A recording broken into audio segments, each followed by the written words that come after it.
시작하겠습니다. 저번 시간에 오후 피팅에 대해서 이제 잠깐 설명을 했었는데, 오후 피팅을 제가 약간 시간이 사실 넉넉하진 않았었는데, 무리하게 좀 설명을 했던 이유가 그 드랍아웃에 대한 이제 내용을 또 설명하기 위함도 있었고, 그건 이제 실패했었고, 그 전에 제가 시멘코 정리라는 걸 이제 소개하고 증명 과정도 막 보여주면서 이렇게 네트워크를 설계를 하면은 하나의 은닉층으로 모든 문제를 다 풀 수 있을 것 같지 않냐라는 식으로 계속 설득을 했었죠. 이제 그게 어, 틀렸다는 것을 보여주기 위해서 오버피팅 예시를 들었습니다. 그러니까 시멘코 정리는 기본 데이터에 있었고 모형의 표현력을 증명하는 거예요. 그러니까 그 시멘코 정리가 잘못됐다 뭐 이런 의미가 아니고 이제 거기는 이제 수학 쪽이라서 그냥 그 데이터 관점에서 뭐 트레이닝 테스트로 나누고 뭐 테스트에서 더 잘 맞아야지 좋은 적합이 아니냐 이런 개념이 없어요. 그냥 주어진 데이터를 얼마나 이제 정확하게 근사할 수 있는지 그 다음에 그게 이제 뭐 떤 속도로 이렇게 빠르게 근사가 되는지 이런 것에 이제 초점을 맞추고 있는 정리였습니다. 그런데 이제 실제 데이터를 분석을 하다 보면은 주어진 데이터를 이제 잘 맞추는 것도 중요한데 결국에는 우리가 이제 그 실용적인 목적이 주어진 데이터를 잘 맞추는 게 목적이 아니고 주어지지 않은 데이터에 대해서도 그거를 잘 맞췄으면 좋겠는 거잖아요.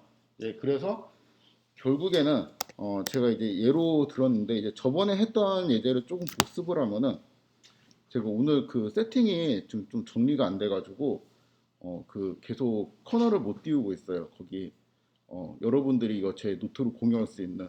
그래갖고 오늘은 그냥 이제 좀 천천히 대신 진행을 하도록 하겠습니다. 이런 데이터가 있는데 저번에 이제 마지막에 했던 데이터이고 그 데이터는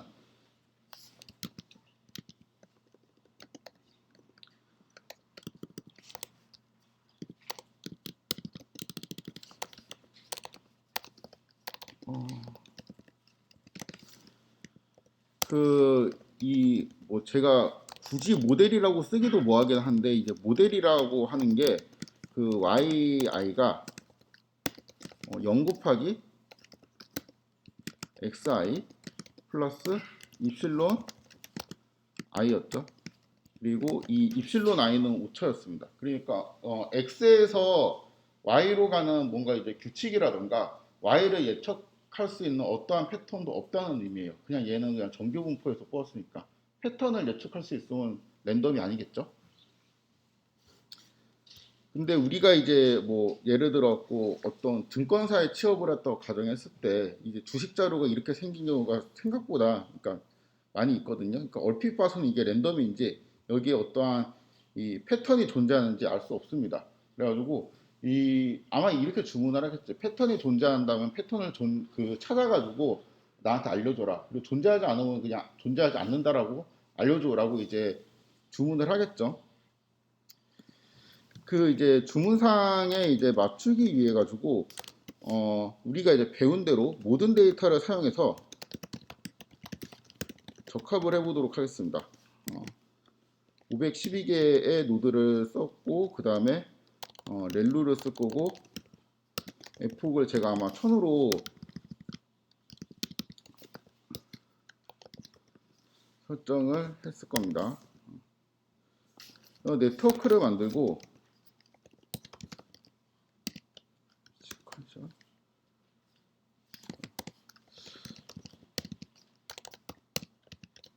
512개의 은닉층을 512개의 노드를 받으라고 했으니까 이런 식으로 써주면 되겠죠. 그러니까 인풋 피처는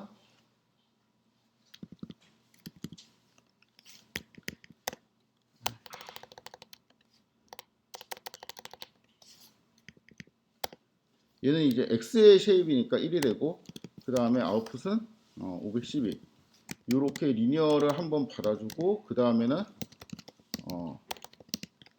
렐루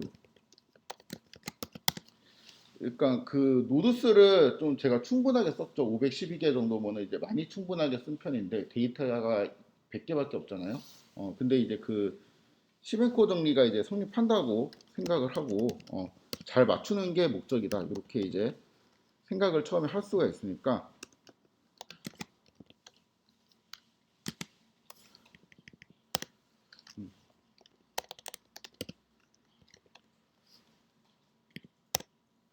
빅터를 1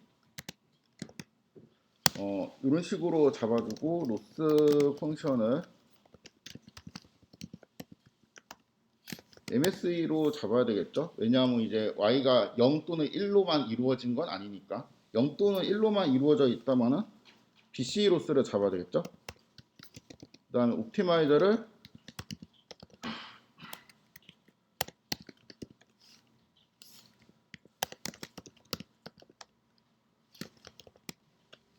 잡아주고 이렇게 이제 설정을 하고는 네트워크 생성할 때마다 초기값이 계속 달라지니까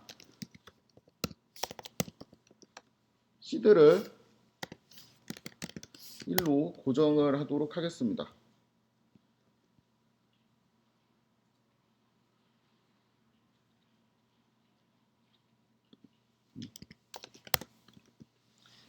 네, 이렇게 네트워크를 설정을 하고 바로 포문을 돌리도록 할게요. 1000번.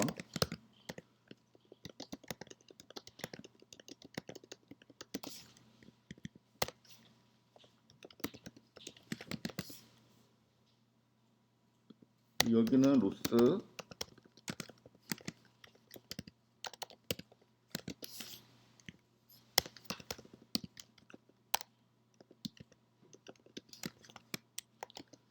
그 로스를 제가 백워드라고 썼잖아요. 이 백워드라고 쓴 부분이 미분을 하라는 의미가 된다고 했었죠. 근데 제가 포워드라고 되어 있는 부분도 살짝 언급하고 넘어갔었거든요. 전혀 기억이 안 나실 텐데 액티베이션 펑션을 이제 제가 만들었을 때 유저 디파인 액티베이션 펑션을 만들었을 때 클래스를 정의할 때 그 상속받아서 뭔가 이제 메소드들을 제가 오버라이딩 했는데 거기에 forward라는 메소드를 오버라이딩 했습니다. 믿을 수가 없죠. 그런 적 없는 것 같죠.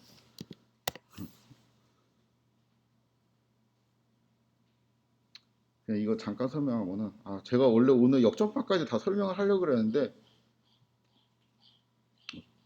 절대 못할 것 같더라고요. 그래가지고 그냥 포기하고 그 백워드의 의미 정도만.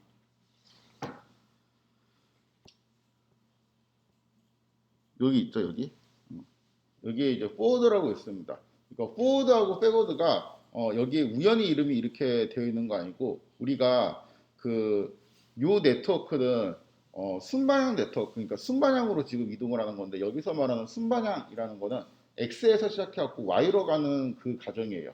그러니까 x에서 뭔가 u가 나오고 v가 나오고 u가 나오고 v가 나오고 이렇게 해갖고 y로 가는 그 화살표 있잖아요. 그게 순방향입니다. 그럼 백워드는 뭐냐면은 y에서 시작을 해서 x로 가는 화살표예요. 그러니까 y부터 y 헵부터 시작해가지고 이제 x 쪽으로 쭉 가가지고 w까지. 그러니까 x에서 u로 가는 그 첫 번째 w까지 오는 게 역방향입니다.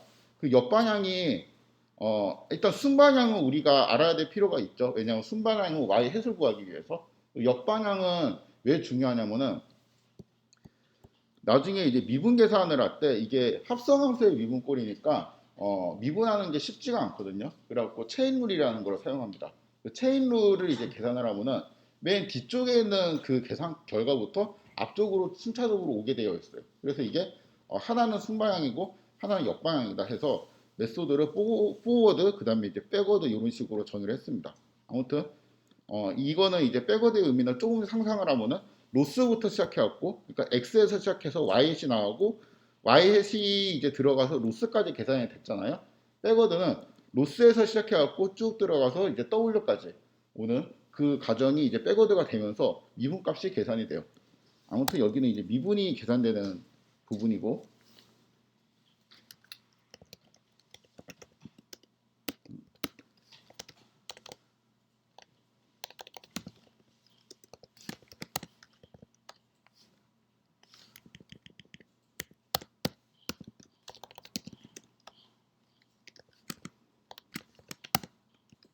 이런 식으로 이제 학습을 시키면은 PLT는 플라 x, y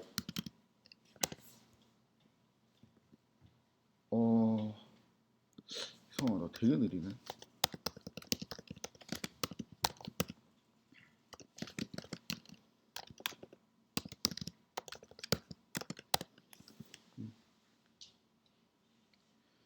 어떠한 적합 결과가 나오는데 이게 되게 그럴듯해요. 그래가지고 잠시만요.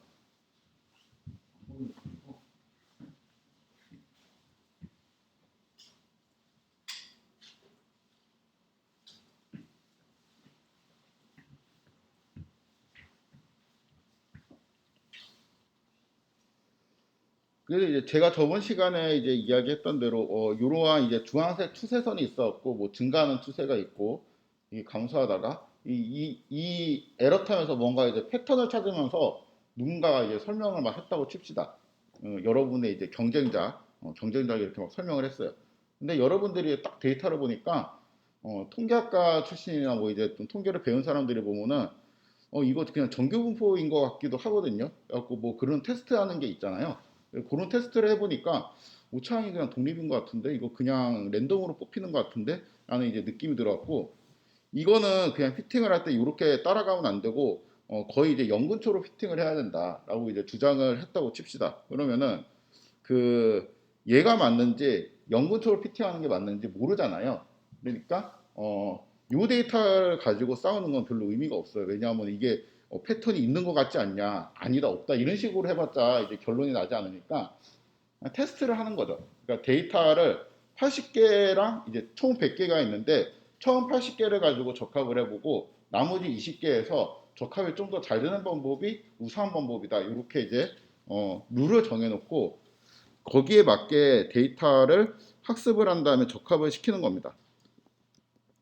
그래서 이제 우리는 이제 이 모형이 약간 오버핏이라고 주장을 하고 싶은 거거든요. 그래서 만약에 이제 그 직관적으로 이게 연근처다라고 이제 맞출 수 있으면 되게 좋다라는 거죠. 그래서 이번에는 전체 데이터를 8대 2로 나눠 가지고 8만 이제 트레이닝으로 잡고 학습을 하는 거죠. 그러니까 이게 트레이닝 테스트 셋에 대해서 조금 익숙하지 않으면 어떻게 비유하면 좋냐면은 여러분들이 무슨 수능이나 이런 시험 같은 거를 준비를 하는데 기출 문제가 이제 10회분이 있다고 쳐요. 10회분이 있는데 내가 그 10회분을 이제 다 이제 열심히 이거 반복해서 막 이거 이 1000번 반복해서 푼 거잖아요. 어떻게 보면 이 F를 1000번 돌렸으니까 1000번 동안 막 반복해서 풀면은 그 다음에 이제 뭐 아무 이제 그 10회 중에 랜덤으로 이제 문제를 뽑아가지고 이렇게 내도 대부분 다 맞추겠죠. 공부를 제대로 했으면은. 이제 그게 근데 공부를 이제 잘했다라고 볼 수도 있는데 이렇게 생각할 수도 있거든. 그 10회분에서 8회분 정도만 내가 계속 풀면서 학습을 해요. 그 다음에 나머지 2회분은 내가 진짜 잘 학습한 게 맞는지 그냥 따로 빼놔. 아깝지만. 이것도 학습을 했으면 좋겠는데 이 데이터는 따로 빼놓고 8회분만 많이 돌린 다음에 그 중에서 이제 2회분을 이제 풀어가지고 테스트를 딱 해보고 근데 내가 이제 그 8회분 풀었던 거랑 점수랑 이제 비슷하게 나왔어. 그러면은 내가 뭔가 이제 문제를 외운다거나 이런 식으로 학습한 게 아니고 제대로 학습했다라고 인정을 할 수 있는데 내가 이 8회분 풀 때는 거의 다 맞았는데 나머지 2회분 풀 때는 막 한 3, 40점밖에 안 나와요. 그러면은 공부를 제대로 안 한 거죠. 그러니까 뭔가 그 8회분에 특화된 어떠한 제가 이제 풀이 방법만 터득해가지고 새로운 문제에 이제 전혀 적응을 하지 못하고 그러니까 그 원리를 깨우치지 못한 거지. 8회분을 풀면서 그렇게 비유를 할 수 있습니다. 그래서 그게 이 데이터를 보고 패턴의 원리를 진짜 깨우친 게 맞는지 아닌지를 이제 테스트할 때 가장 이제 간단한 방법은 몇 개의 데이터를 숨겨놨다가 그거를 나중에 이제 보여주면서 그러면은 네가 학습한 게 맞다면은 보여주지 않은 데이터를 네가 한번 잘 맞춰봐 이런 식으로 실험을 해보는 거죠. 아무튼 그래서 지금 이제 X의 쉐입이 100의 1이잖아요. 그쵸? 이거를 처음 80개 정도만 이렇게 빼요. 그럼 이 처음 80개를 뺀 거는 쉐입이 얼마가 되냐면은 80의 1이 되겠죠. 요거를 트레이닝, 그러니까 연습 데이터라고 설정을 합니다. 그럼 연습 데이터에 대한 그 정답지도 있어야 되는 거 아니에요? 연습할 땐 정답을 보고 해야 되니까, 그렇죠? 요것도 이제 y 트레이닝이라고 설정을 해요. 그 다음에 X 테스트를 이제 할 때는 80부터 나머지 20개의 데이터를 가지고 테스트를 하겠죠. 이렇게 데이터를 나눕니다.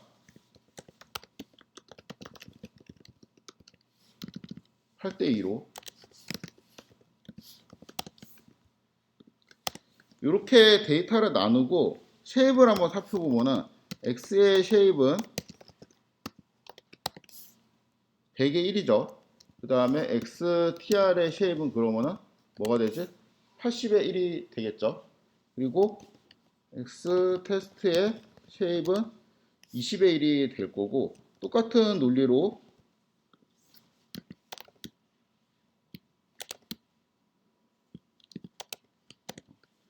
이런 식으로 되겠죠. 그쵸? 자, 이제 학습을 할 건데, 그 XTR이랑 YTR, 그러니까 우리 연습 데이터만 가지고 학습을 해야 되죠.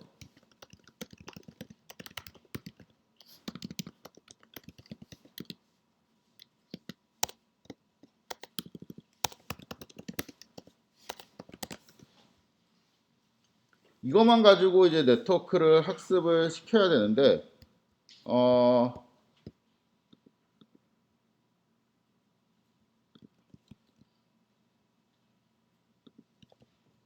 똑같이 하고, 그러니까 네트워크는 똑같이 설정을 해요. 그러니까 그 준비 과정은 똑같은데, 여기에서 네트워크 XTR만 갖고 학습을 한다고 했으니까 이렇게 바뀌어야 되겠죠? 그럼 얘도 뭐 Y 해세 TR 뭐 이런 식으로 돼야 되는데, 이 변수 선언하는 게 조금 귀찮으니까 이거를 그냥 하지 말고 여기에다가 네트워크 XTR이라고 써도 똑같겠죠? 그렇죠? 그리고 그런 이제 XTR이랑 뭐랑 잘 맞는지 비교를 해야 돼. YTR이랑 잘 맞는지 비교를 해야 되죠. 그렇죠? 요거 두 개를 이제 비교를 한 다음에 계산을 하면은 아까랑 이제 똑같은 과정이 진행이 되게 됩니다. 자,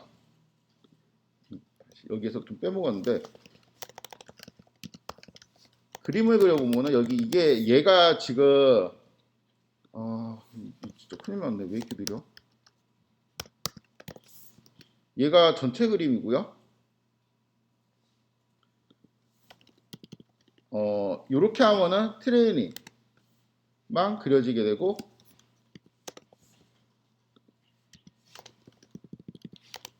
이렇게 하면은 나머지 빠진 데이터가 그려지게 되는데, 그러니까 요 파란색 부분만 네트워크 학습을 시키고 지금 주황색 부분은 안 알려줬다는 거죠.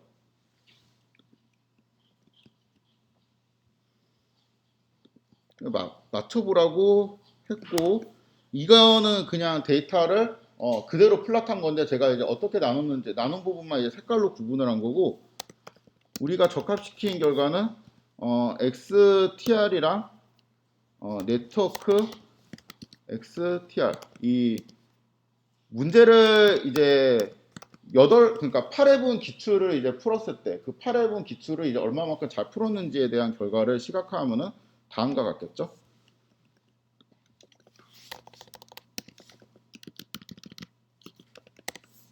이런 식으로 잘 따라가는 것 같아요. 이렇게 가고 이렇게 뭐 잘 푸는 것 같습니다. 이거를 그냥 직선으로 하는 것보다 이렇게 하는 게 더 이제 합리적인 것 같은데, 그 8회분이 아니고 나머지 2회분을 이제 맞춰봐라라고 했을 때는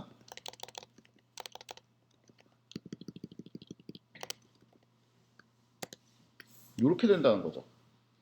그러니까 얘는 진정한 패턴을 파악한 게 아니에요. 데이터의 진정한 패턴을 파악한 게 아니고, 그러니까 뭐 그 8회분 풀면서, 그러니까 극단적으로 말하면 이런 거지. 그 8회분을 막 1000번 동안 반복해서 풀면서 이거는 답이 이거야, 이거는 답이 이거야, 막 이렇게 계속 주입식으로 받다 보니까 뭐 이제 문제가 이제 다음을 읽고 올바른 곳을 고르라고 첫수 영위하고, 아 이런 문제가 나오면 그냥 답이 3번이구나 이렇게 그냥 맞췄을 수도 있다는 거예요.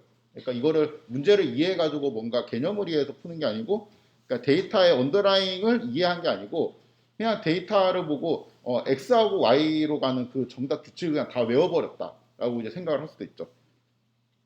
그렇기 때문에 어떠한 그 언더라인, 그 근본에 이제 기반해 가지고 똑같은 원리로 이제 데이터를 조금만 바꿔서 생성을 해도 얘는 하나도 못 맞추는 거예요.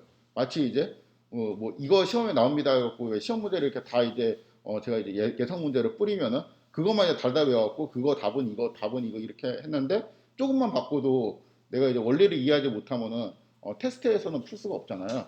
예, 그런 거랑 비슷하다고 비유를 할 수가 있어요.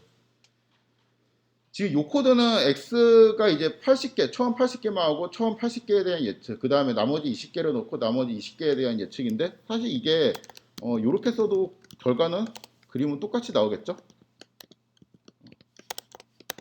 그렇죠? 한 번에 그리면 되니까.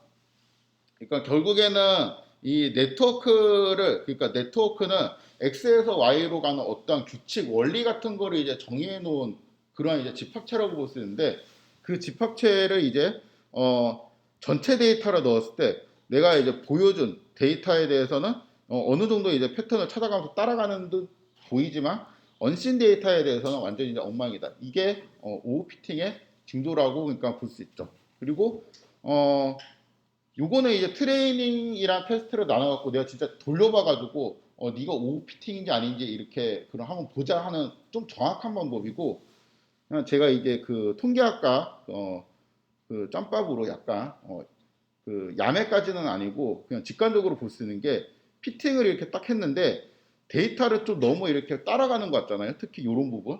요런 부분에 그러니까 눈으로 보이는 언더라인이 여러분들 눈에 보이는 언더라인이 요런 직선이든 아니면 요러한 스무스한 선이든 그 언더라인에서 이제 너무 벗어나게 이렇게 데이터를 따라가는 것처럼 보이면은 오버피팅을 의심하면 됩니다. 그거 말고 이제 방법이 여러 개 있어요. 또 이거는 뭐 이렇게 생각할 수도 있어요. 그냥 이거를 적합해 보지 않아도 모델의 아키텍처만 딱 보고 데이터 숫자에 비해 가지고 내가 노드 수나 아니면 피처 수가 너무 많다. 그러면 오버피팅이 될 수도 있겠다. 라는 이제 생각을 하는 것도 합리적이에요. 그거는 아마 이해가 안 되실 거니까 다음에 제가 또 관련된 예제를 갖고 와서 설명을 하도록 하겠습니다. 아무튼 제일 정확하게 따지는 거 이제 이런 거죠. 그래서 어, 어떻게 하냐? 이게 이제 오버피팅이다 뭐 하고 이제 주장을 하는 것까지는 합리적인데 이거를 어떻게 이제 해결하는지가 문제죠. 그 해결하는 방법이 여기 시간이 안 보이네. 아 여기 시계 있구나 이 컴퓨터에.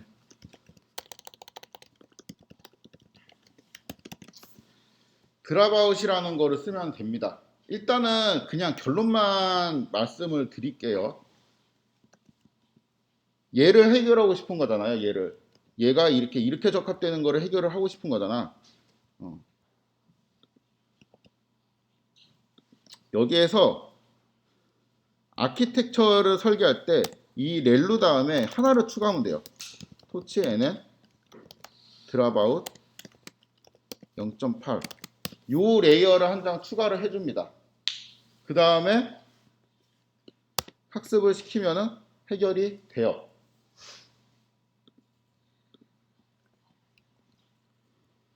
봅시다. 아마 안 될 거예요.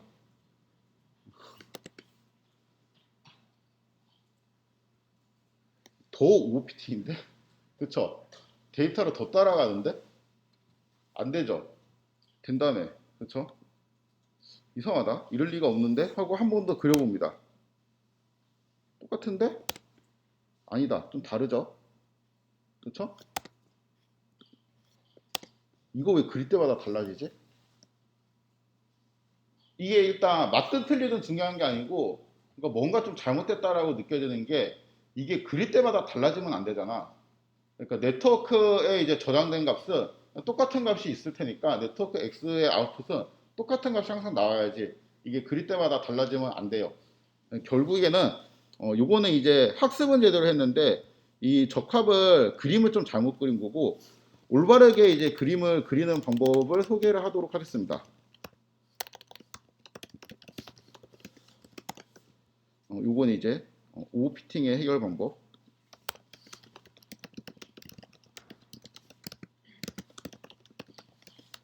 이게 제가 또 이렇게 써놓고 보니까 아마 좀 오해를 하실 것 같은데 그 오버피팅 문제가 생기면 드랍아웃으로 100% 해결할 수 있구나라고 이제 이해를 할 수도 있을 것 같아서 그건 아닙니다. 그러니까 드랍아웃을 하면은 오버피팅이 좀 줄어들 때도 있다. 이렇게 이해를 하시면 돼요. 그러니까 오버피팅을 완전하게 잡는 방법은 없어요. 데이터를 좀 조금, 그러니까 여러 방법이 많이 있는데 그 중에 이제 드랍아웃이 하나 있을 뿐이고, 드랍아웃을 쓴다고 해서 오버피팅이 100% 해결되는 것도 아닙니다. 그래도 가장 많이 써요. 가장 유명하고, 드랍아웃을 넣는 게 한 최근 한 3년 전까지, 3, 4년 전까지 엄청 유행을 했죠. 그 다음에 이제 좀 다른 방법을 쓰는데, 아무튼 드랍아웃이 되게 좋은 아이디어입니다. 올바른 사용 방법은 여기 네트워크에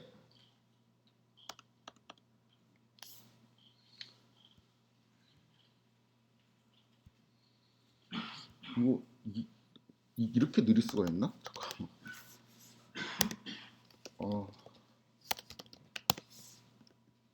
어, 어, 됐다. 여기 트레이닝이라는 그 정보가 있죠. 어트리뷰시 있는데 이 트레이닝이라는 어트리뷰스 이제 그 찍어보면은 true라고 나오게 돼요.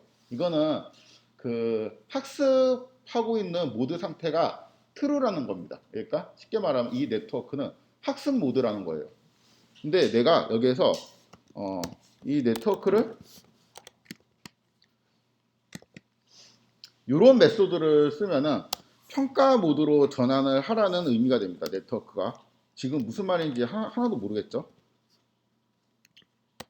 아무튼 이 평가 모드로 전환을 하라고 명령을 내려준 다음에 트레이닝을 찍으면 false로 바뀌게 돼요. 네트워크의 모드가 우리가 이제 눈에 이렇게 찍어봐야 되지만 모드가 좀 바뀌었습니다. 아무튼 이 모드가 바뀐 상태에서 그림을 그려보게 되면은 이렇게 나와요. 아까 했던 것보다 요렇게 이 그 파란색이 이제 막 데이터가 에러텀이 막 왔다 갔다 흔들리면서 여기 추세가 있는 것처럼 보이게 막 현혹을 하고 있지만 중심을 잘 잡고 아니야 이건 0 근처인 것 같아 라고 언더라인을 0 근처로 잘 추정을 하고 있죠. 그러다 보니까 이제 마지막에 이제 여기에 대해서는 물론 이제 0 근처로 이렇게 정확하게 맞추지 못했지만 그래도 이거보단 낫잖아. 그렇죠?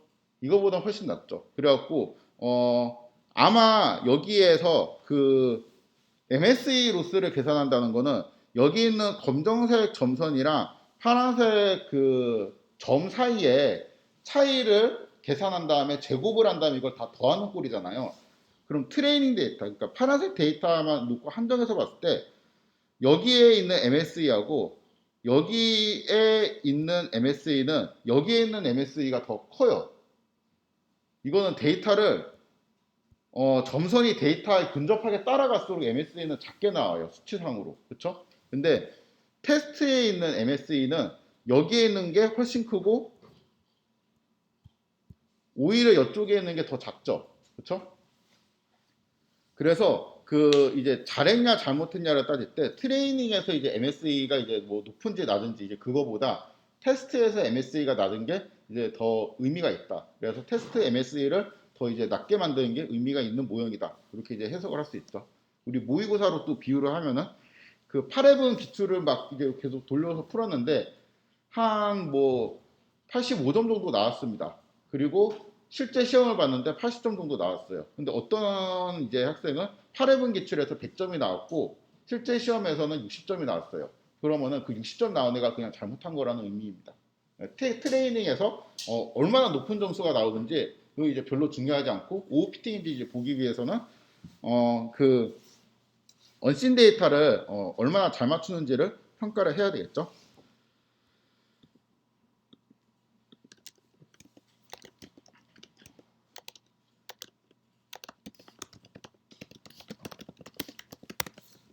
그 다음에는 이제 그래서 얘가 뭐를 하길래 이렇게 된 거냐라는 게 궁금하죠. 요거 하나 추가했는데 이렇게 된 거잖아요. 지금 그리고 의문점이 몇 개가 있는데 얘가 어떻게 이거를 줄여주는 거냐, 오버피팅을 눌러주는 거냐. 그러니까 이게 완전하게 트루로 찾아주는 건 아니에요. 이쪽이 잘 안 맞잖아요. 그렇죠? 원래 이제 정확하게 하려면 이제 연근투로 다 맞춰야 되는데 그거는 아니지만 완전히 이렇게 엇나갈 수도 있었던 이제 이러한 거를 내가 이제 어느 정도 눌러줬다는 거죠. 그렇죠? 어떻게 이런 눌러주는 효과가 있는지. 그 다음에 두 번째 의문점은 왜 네트워크에 드랍아웃을 넣으면은 랜덤으로 결과값이 바뀌는지. 평가 모드랑 이제 트레이닝 모드로 이제 전환을 뭐 우리가 시켜두면 되긴 하지만 왜 트레이닝 모드일 때는 랜덤으로 결과가 바뀌는지 그런 것들이 좀 궁금합니다. 그래가지고 간단하게 살펴보도록 하겠습니다. 별건 없어요, 이것도. 이거 진짜 쉬운 거라 가지고 구현은 진짜 쉽거든요. 개념은 되게 쉬운데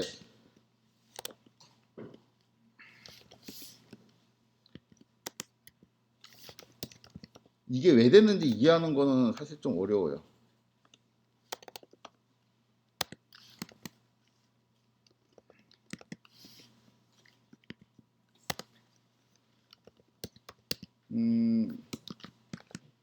제가 임시로 그냥 언더바 x라는 거를 만들었고 좀 많이 만들자.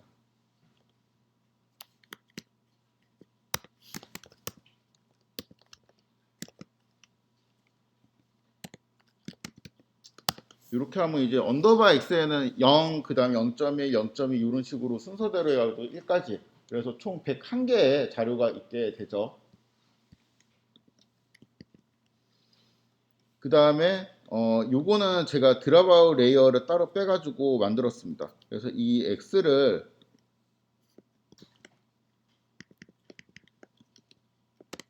이렇게 만들고 d out 언더바 x에 통과를 시키면 어떻게 되냐면 그냥 이렇게 돼요.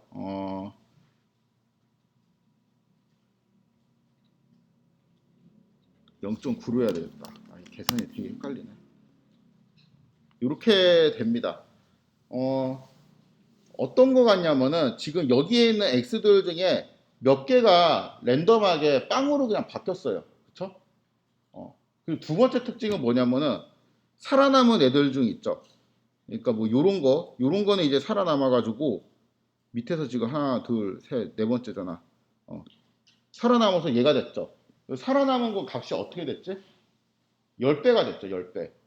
그래가지고 지금 여기가 0.9라는 거는 이 100개의 데이터 중에 한 90% 정도는 이제 빵으로 랜덤으로 바뀌었다는 거거든.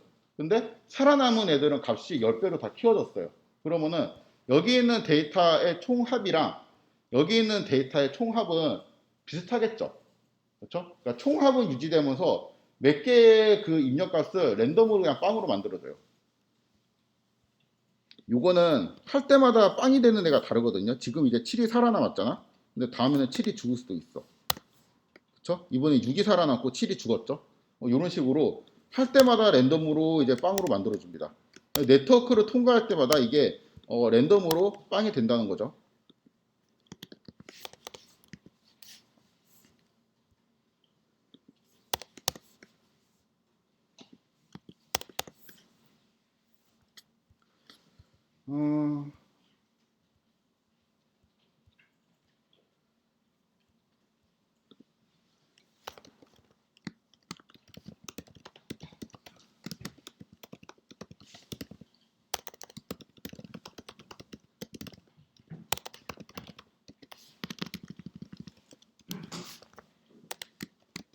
어, 이것도 막 헷갈리거든요. 여기 이제 0.9라고 쓰면은 이게 0.9%를 통과시킨다는 건지 0.5%를 날린다는 건지 막 그것도 이제 질문한 학생인데 그런 거는 이제 이게 넣어보고 한 번씩 돌려보면은 해결이 됩니다. 이런 거 찾으려고 하면 잘 안 나오니까 코드 뜯어보면서 넣어보면서 돌려보시면 됩니다.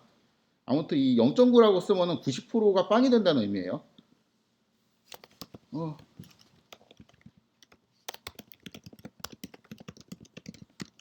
그리고 0이 되지 않고 살아남은 값들은 곱하기 10배가 되죠.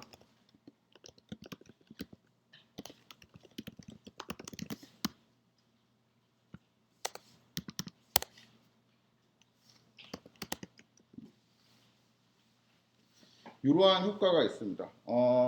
이 드랍아웃을 할 때 왜 0으로 만드는지도 이제 헷갈리고 왜 이제 10배로 만드는지도 이제 헷갈리실 텐데 10배로 만드는 이유는 이렇습니다. 그 우리가 이제 시그모이드 간단한 이제 그러니까 하나의 응리층을 가지고 마지막에 이제 시그모이드로 가는 이제 그러한 네트워크를 할 때,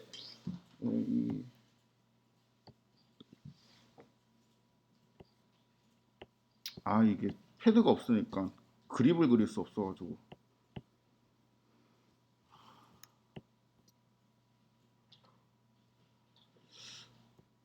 적당한 게 없나? 자, 여기 이제 이 그림 보이시죠? 우리 이제 MLP를 했던 그림인데, 여기에서 하여튼 출력으로 가기 전에는 여기 출력의 이제 피처가 1이니까 노드가 이제 여기에 몇 개로 펼쳐지든 간에 지금 같은 경우는 512개로 펼쳐진 거잖아. 그렇죠? 512개로 펼쳐졌는데 이 하사표가 한쪽으로 모이겠죠. 그렇죠? 근데 제가 이렇게 약식으로 이렇게 쓰긴 했는데 이 화살표가 모이는 쪽에 사실 뭐가 생략되어 있냐면은 플러스가 생략되어 있어요. 그렇죠? 그러니까 우리 이 리니어 트랜스폼하고 이 각 노드들의 이제 화살표가 여기 모이면은 노드 1 같은 경우는 여기 4개의 화살표가 이제 지금 보이는데 이 4개의 화살표가 이제 서메이션 돼가지고 노드 1이 만들어지는 거죠. 여기 이제 플러스가 생략이 되어 있고 결국에는 이제 이 노드가 2개 있다고 치면은 그 꺾인 선이 있을 때 꺾인 선이 하나는 이렇게 나오고 하나는 뭐 이런 식으로 나왔다가 이 2개가 이렇게 합쳐지는 과정이 있잖아요. 그러니까 여기에는 지금 플러스가 생략이 되어 있습니다. 근데 드랍아웃은 뭐냐면은 여기 렐루 다음에 내가 드랍아웃을 넣었잖아요. 그렇죠? 렐루 다음에 드랍아웃을 넣게 되면은 여기 지금 이 그림의 한 장에서 32개의 루드 중에서 몇 개는 임의적으로 인풋 값이 0이 돼 버려요. 그렇죠? 그러면은 이 총합이 어떻게 돼요? 달라지겠죠.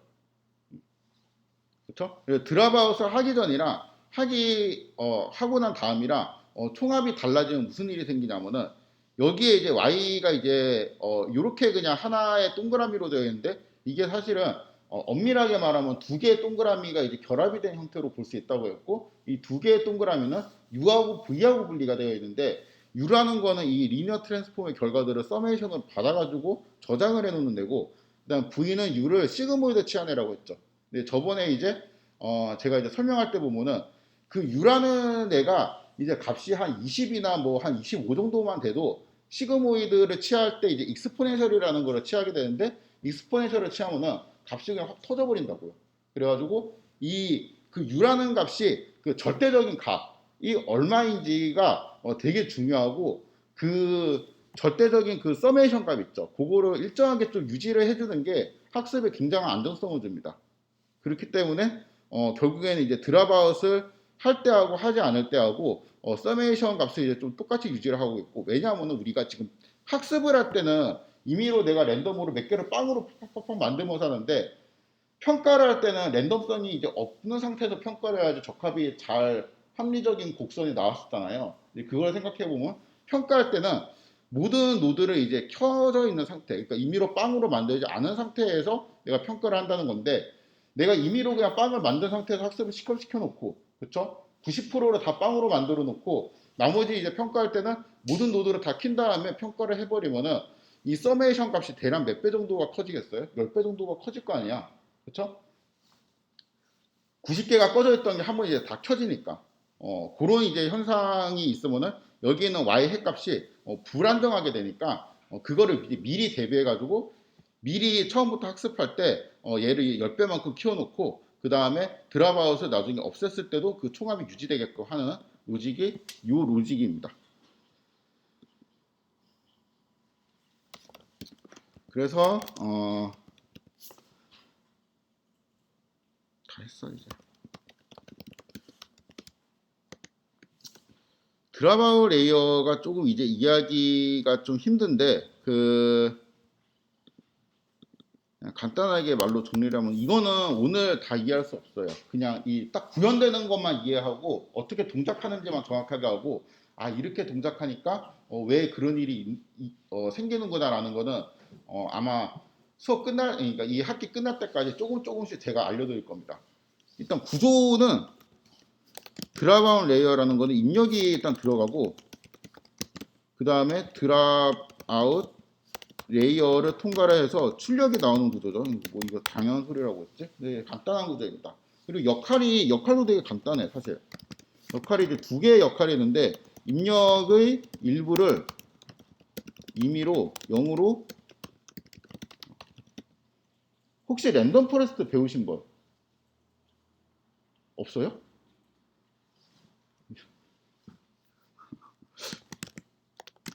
랜덤 포레스트 배웠는데 이제 그 부끄러워서 이제 손을 들지 못하신 분이 있을 것 같아서 말씀드리면은 그거하고 원리가 똑같아요.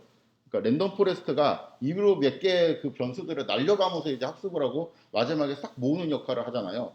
그거하고 지금 원리가 똑같습니다. 그래서 랜덤 포레스트 오버피팅을 그 눌러주는 효과가 있죠. 얘하고 똑같이. 아무튼 역할은 임의로 일부를 이제 빵으로 만들고 0이 안 된 애들 있죠. 스칼라에 하여 드랍아웃을 통과한 숫자, 모든 숫자, 그러니까 이 숫자들의 총합이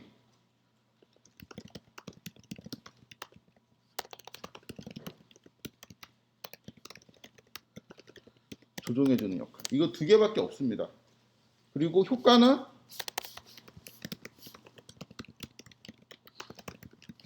오버피팅을 억제하는 효과가 있는데 왜인지는 모르겠어요. 잘 대충 비유로 설명을 할 수 있어요. 의미가 뭐냐면은 그 일단 이치 이터레이션 있죠. 지금 드랍아웃 레이어가 어디 걸려 있냐면 여기 걸려 있고, 그러면 이제 네트워크가 이제 여기 통과될 때마다 여기 통과될 때마다 이제 랜덤으로 같이 바뀐다는 건데, 지금은 내가 이제 그 풀배치를 다 써갖고 학습을 했으니까 이치 F마다 이게 바뀌는 것처럼 느껴지는데, 사실은 미리 배치를 쓰면 여기 포문이 있고 여기 안에 포문이 하나 더 생기죠. 그 안에 있는 포문에 여기 있는 네트워크가 걸리니까 그 한 번의 이터레이션마다 계속 이제 출력값을 랜덤으로 빵으로 만들어주면서 얘가 학습을 하게 되거든요. 그러니까 이치 이터레이션이라고 보는 게 맞습니다. F폭이 아니고.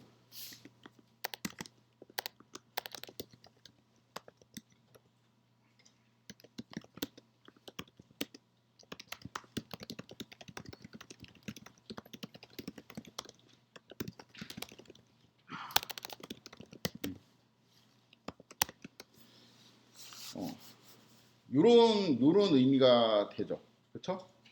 이게 마치 비유를 하면 그 여러분들이 축구팀을 만들었어요. 축구팀 만들었는데 선수를 512명 갖고 있어. 근데 매 경기 나올 이제 선수를 그냥 랜덤으로 뽑아요. 거기 중에서 한 이제 10명 정도, 그 뭐 12명인가? 축구 11명인가?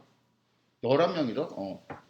이게 헷갈리네 이제 나이 보고 갖고 11명을 랜덤으로 뽑습니다. 그냥 잘하는 선수 위주로 뽑는 게 아니고 랜덤으로 이게 11명을 뽑아갖고 포지션도 상관없어. 포지션도 상관없으니까 랜덤으로 뽑아갖고 그냥 보내요. 그러면은 이제 그 두 가지 효과가 생기게 되는데, 일단 그 후보 선수들 같은 경우도 학습이 어느 정도 이제 경험치가 쌓여요. 그러니까 왜냐하면 축구팀이 그 잘하는 선수들이 좀 많이 나가고 못하는 선수들은 좀 잘 안 나가다 보니까, 잘하는 선수들은 계속 잘하게 되고 못하는 선수들은 이제 경험치가 없으니까 크지를 못하는 뭐 그런 현상이 있거든요. 근데 그냥 랜덤으로 이렇게 다 뽑아갖고 이렇게 보내버리면은 일단 경험치가 쌓이니까 능력이 좀 떨어져도 학습을 좀 골고루 할 수 있는 기회가 주어집니다. 그렇게 되겠죠. 그다음 두 번째 특징이 뭐냐면은 포지션에 특화가 되는 선수들이 점점 없어져요. 그러니까 베스트 11이나 뭐 이런 거를 딱 잡으면은 그냥 그 내가 딱 요 팀을, 감독이 있는데 어떤 팀을 잡기 위해 가지고 거기에 진짜 맞추면 이 선수를 넣고 이 선수를 넣고 해가지고 이 선수가 여기를 받고 어쩔 막 이렇게 해가지고 최적화를 정말 잘해가지고 약팀인데 강팀을 잡을 수도 있잖아. 그러니까 뭔가 이제 포지션별로 역할을 딱딱 분담해서 특화돼가지고 강팀을 잡을 수도 있는데, 그게 강팀이 되는 건 아니야. 왜냐하면 다른 강팀이 오면은 또 적응을 못하고 무너질 수가 있거든. 그러니까 그런 현상이 없어지고 모든 애들이 약간 그 누가 뽑힐지 모르고 내가 뽑혀갖고 뭐가 될지 모르니까 나는 그냥 가서 수비수도 할 수 있어야 되고 공격수도 할 수 있어야 되고 골키퍼도 할 수 있어야 되고 약간 범용적인 능력을 가지게 됩니다. 그 느낌이 묻어가는 애들이 일단 없어져요. 모든 노드가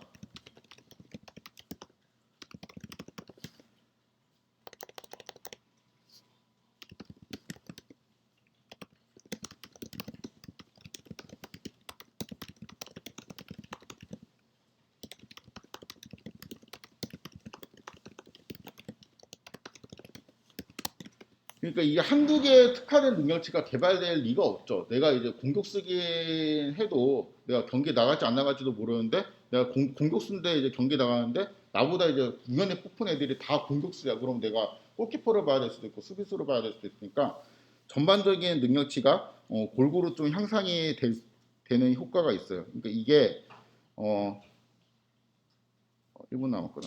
그 좀 비유를 하면은 제가 어떤 만화 같은 데서 이렇게 봤는데 합주 같은 거라거든요. 이 합주를 이제 앙상블이라고도 많이 비유를 하는데 여러 개의 뭐 악기들이 모여갖고 되게 아름다운 음악을 만들잖아. 그러니까 이것도 여러 개의 노드들이 이제 역할이 합쳐져 가지고 뭔가 이제 그럴듯한 아름다운 피팅을 만들어내야 되는 건데 이게 하다 보면은 합주에서도 잘 못하는 사람들이 있어. 근데 잘 못하는 사람들이 있는데 그게 전체에 이렇게 섞여가지고 같이 맨날 연습을 하다 보면은 묻어가지고 잘 안 보인단 말이야. 잘 못하고 있는지 잘하고 있는지. 그래갖고 어떤 방에서는 소규모로 그거 파트를 나눴어요.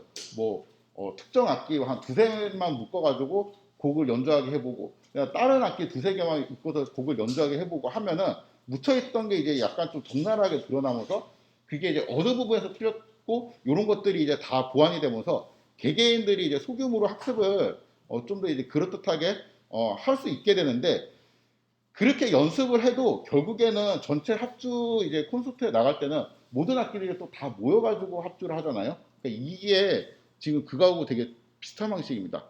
드랍아웃이라는 게 합주를 하고 그 연습을 하는 과정으로 비유를 하시면 돼요. 네, 오늘은 여기까지 하도록 하겠습니다.